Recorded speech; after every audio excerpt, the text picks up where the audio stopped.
Well, my name was Pearl Kennedy, and I married Robert Colombe.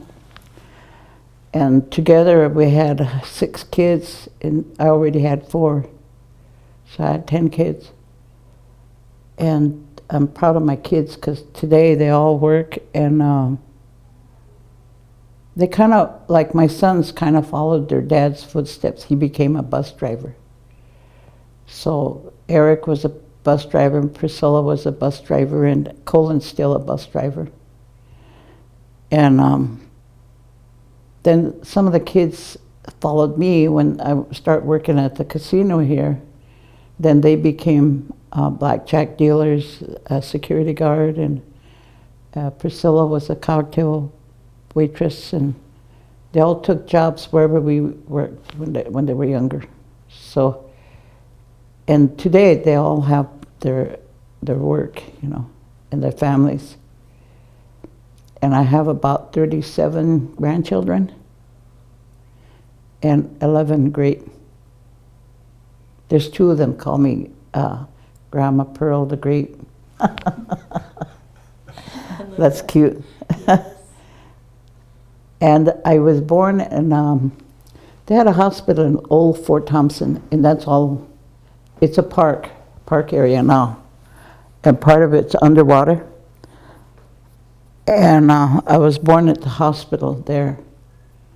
And then my folks lived on the Fort Thompson side. Before I was born, they moved a couple different places, but then when I grew up, we lived right where the Catholic Church is in Fort Thompson. And from a very young age, I believed in the spirit world. And I was 7 years old when I seen my grandfather. He came to my grandmother's house to visit her.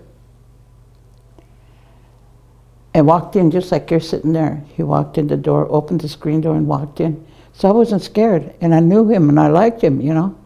So I wasn't scared of him. And he talked to my grandmother in Lakota, so I couldn't understand a word. And she got mad at me because I couldn't understand. You know, she said, "You shichita, you know, you're no good." You know, I was bad. But she asked me where he went, so I said, "He went south." And he said, so she went out there and she was crying, "Michungshi," you know, my girl. So, I felt like I was going to die. She liked to cry, you know. Different times I caught her crying, you know. And that afternoon, my sister and my cousin come after me. She was like 9 and he was like 7. They hitched the horses and they came after me. So, man, I was glad to get out of there. I seen him when he was sick, when I was 6. And he came in the house, a big tall person come around the house. And my uncle had 2 latches on a screen door and 3 latches on the inside door. And he said, oh, I thought to myself, that must be my cousin Flip because he's tall, really tall. And whoever come in, just come open the doors and come in. And when he come in through the bedroom door, he stooped to come in. And my aunt had this drum, hand drum hanging on the log, the beam. He came in there and he took that down. It looked like he hit it, but no sound, you know. And then he looked around at everybody, and I touched my cousin. I said, "There's a man in the house." And I know it. She said, and rolled over, you know. Oh, she knows it. That's okay, you know.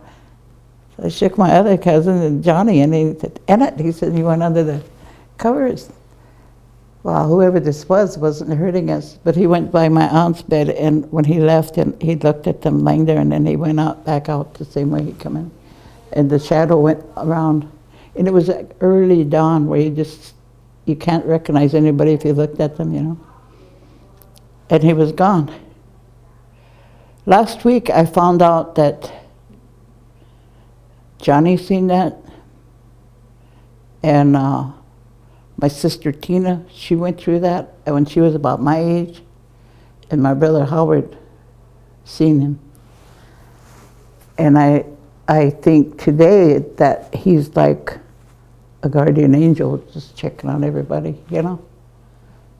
It wasn't anything to be scared of. Like in the movies, you know, you see these ghosts and they're just, you know, really bad, you know. And so then, anyway, I was raised on that side. My dad worked at the, he was a prisoner of war when I was 3, and I turned 4, and at May he got liberated. But he worked at the, he's a mechanic at the, he worked at the, for the government to fixing vehicles.